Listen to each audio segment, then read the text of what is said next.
Kim Sauer at Apex 2020 in San Diego, and we've got a great panel discussion today with Joel from Co-Young, Tim, Arch Systems, and Karl from Kick. Great to have you on the panel. So we're focusing in on the US market.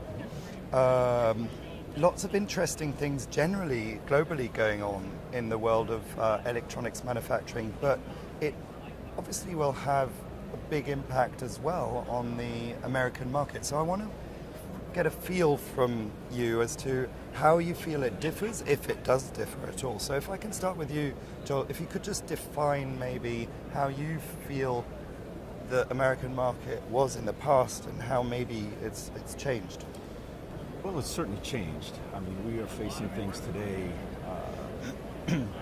terms like regionalization of supply chain versus globalization of supply chain, and managed trade versus free trade, a lot of which is being dictated and I guess affected by global policy and all of the things going on in the world that we don't have the ability to control. Brexit, the US, Mexico, Canada agreement. All of these things have an effect, and certainly as we look forward and try to understand what's happening in this particular territory in the Americas and the US going forward, we have to be conscious of all that, right? So I think at the end of the day, there certainly will be more of a shift toward regionalization from the globalization aspect. And I think it's the Industry 4.0 piece, the smart factory piece, that really drives that and allows for that, right? You talk about low labor markets and the fact that we lost a lot of work within this industry from the US in particular back in the early 2000s for low labor interest. And now we have the Industry 4.0 initiative that's really leveling the playing field. It's about automation, it's about robotics, it's about using the data to create a situation where that low labor is not necessarily as nearly as important, and I think that's what's happening. And there's other challenges too. I mean, when you consider the fact that Vietnam has 1/20th the port capacity of China, you can't move goods from China to Vietnam overnight and expect to not have interruptions in the supply chain, Likewise, manufacturing in the middle of India, it takes longer to get the goods to the port in Mumbai than it does to get the goods from Mumbai to the US. So there's infrastructure issues, which again are all playing into this. But I think at the end of the day, it's the automation, it's the Industry 4.0, it's the data management that you guys are involved with, the data sharing, basically allowing us to then prepare a workforce going forward that's really right-sized for that type of situation, right? So really, that that's reality, which is going to happen. So that's really time to market. In the end, it's time to market, driven through a technical ability to achieve that. Absolutely. And you mentioned data and automation. So actually, that leads straight to you. So the understanding, the analysis of that data, that must have a huge impact, and also on machine vendors and the way solutions are brought to market. Has that changed the industry dramatically? So I think a couple things. So one thing I think that you're bringing up was the skill set that people need on the factory floor is slightly different now. It's much more about data and integration. It's much less about do I know how to do this task? It's more, can I look in to solve problems? Can I solve problems with data? Can I solve problems across machine vendors, across the line, across the site? And increasingly, we're seeing factories looking to solve problems across multiple sites. So now it's not just I have a server in my site. Now it's actually I want to take a best practice from site A and put it in site B. Right. I want to figure out what are my commonalities that I can get a unified global view of, so that I can basically pick and choose my best operators, have them train my other sites. And we're seeing that being a much larger part of the overall solution. That's allowing people to say, hey, actually, I can be much more efficient, or actually, I already knew this information inside A, why am I not doing it all across my entire company? And you use a lot of software in your Reflow solutions to be able to deliver what a couple of years back you were known as a Reflow oven vendor. Yep. That has changed your company and the has. culture. Right? You know, with Industry 4.0 coming in, I would look at it more like, I think a lot of the people in the States that are seeing it going on overseas is this huge entity. You got to really start high level, start way up. Where in the U.S., I think, because we're just getting started with it, really, I think you should look at it from a smaller perspective, line by line case. You don't need to start out with collecting data off every single machine and sending everything all the way up to MES.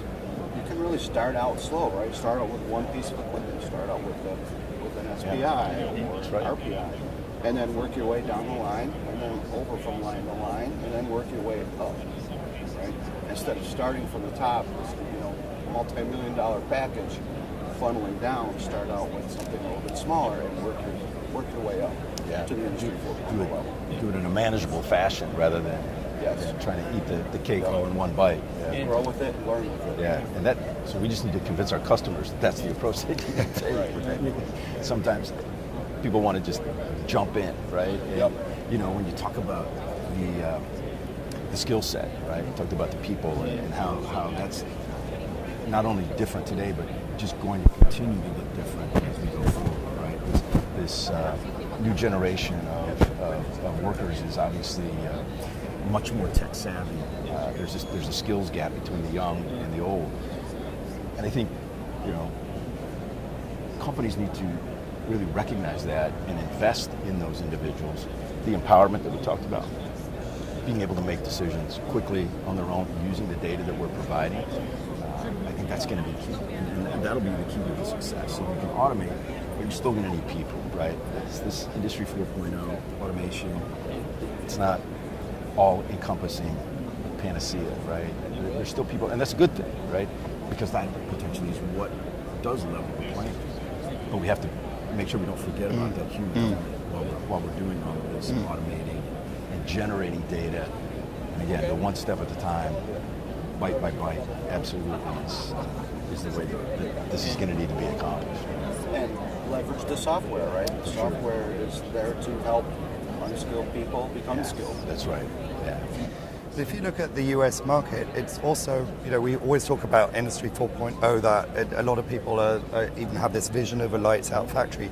Now let's look at the reality of manufacturing, electronics manufacturing in the US and other countries as well. There's lots of small companies for whom the investment of a true Industry 4.0 solution isn't even a viable option, I guess. So your one step at a time approach, is that one that you feel is also particularly relevant to a country as diverse in its manufacturing ability as the US? Absolutely. I mean, in our case, we actually had some discussions last week about changing the way we go to market with some of the tools that we're creating for smart factory Industry 4.0 realization to do just that, create a package. So when you buy a machine, you get this. It's something that you can be easily trained to use. You can see the benefit, and then you go to the next step, rather than to offer this full menu of tools that may or may not get digested, if you will, properly. The other downside to that is there's a lot of training ongoing that we have to do as suppliers when that isn't taken care of correctly on the front end, right? So you have to kind of think of a building block approach, and those are certainly things that we're certainly looking at and considering, and I'm sure we'll move forward with. So one of the things that we're seeing, and I completely agree, we see a lot of companies do the step-by-step approach, and it makes total sense. Let's make sure we get one line right. What's the ROI? How does that get better? And we go line by line. But we're also seeing, so there can be challenges with that of, okay, I did this initiative in line A, that initiative in line B. They're not the same. I want to do it across both lines, and actually now I can't get data. They don't play together. I did this thing over here, that thing over here, this supplier over here, that supplier over there. One of the reasons why standards has been so important, and IPC, CFX, some of the semi-work as well, in making sure that when you go line by line, when you look across your entire factory, it still makes sense and it still works together. And you can unify everything when you make that decision that that's right for you. And now you're not blocked. Now you're not saying, oh, actually, this has great ROI. Let me rip it out and put something else in because I need to integrate it and I can't, or I don't know how, or it's going to be really hard. So, I mean, there you mentioned, in a typical factory, you'll have different vendors, different operating systems, different software, and therefore the standards are important. And I guess with the IPC's work globally, but also, the work they're doing here, are we, standard-wise, are we where we should be, or do we still have a way to go, or, where are we on standards? I think we're getting closer, right? Yeah. I think that, the CFX initiative has been great. We've certainly moved that forward from when we started a couple of years ago and to where we're at now. And I think incrementally every year that goes by, we'll add more functionality to that. I mean, ultimately, to make this work, everybody has to be able to play with everybody, right?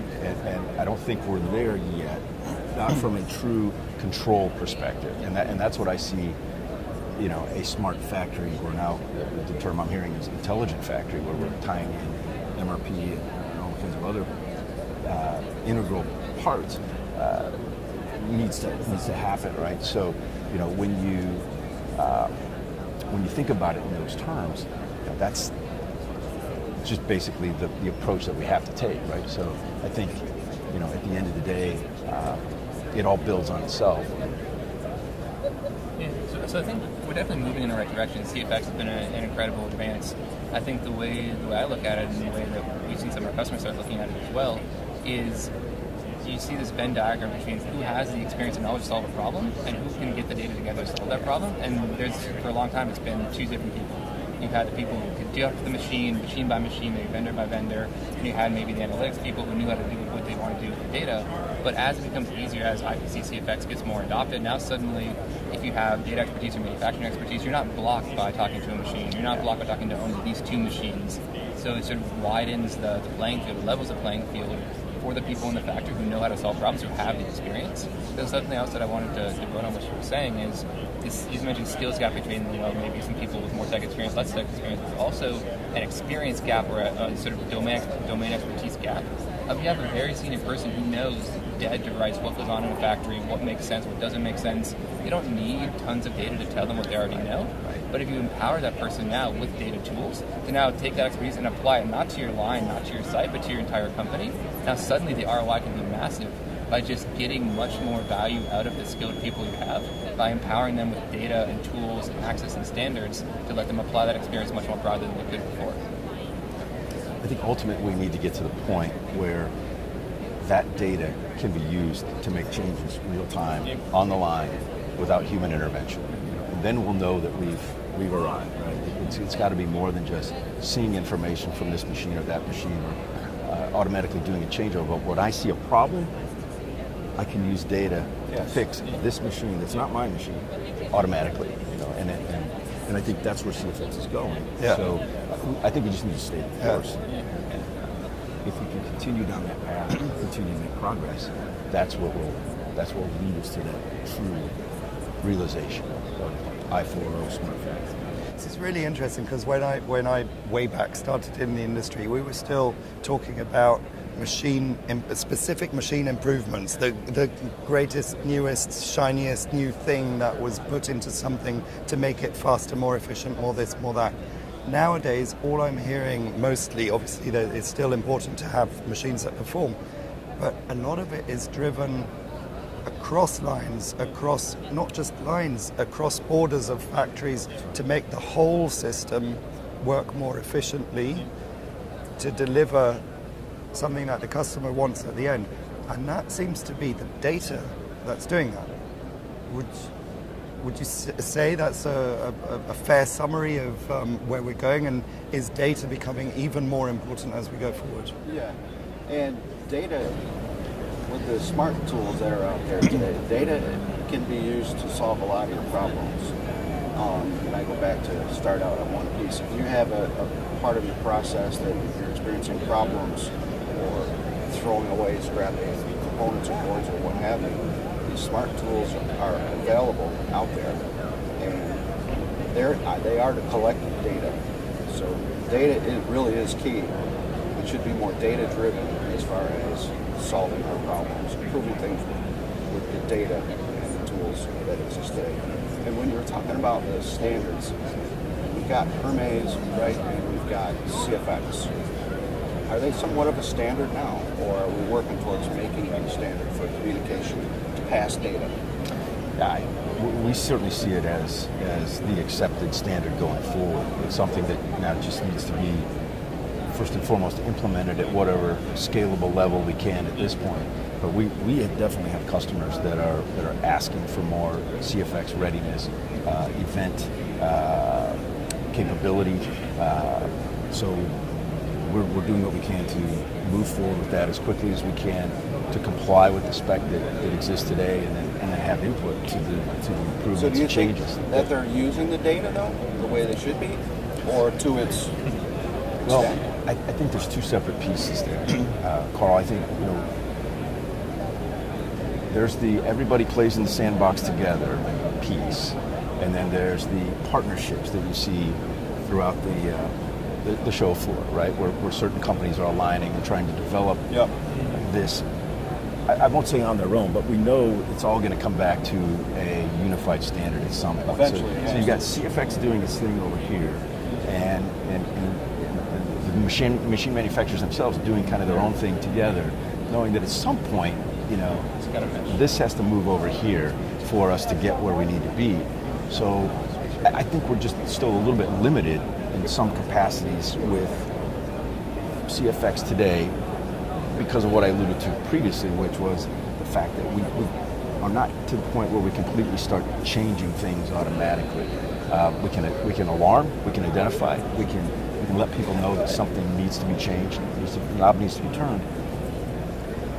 On the other side, where we have these partnerships that are kind of separate from the CFX initiative, which again will at some point be rolled back in, I think we have a little bit more latitude to do some of that, right? So I can feed information from a pre-reflow AOI system to a mounter that says you have a problem with a feeder spindle nozzle, and skip it out automatically, right?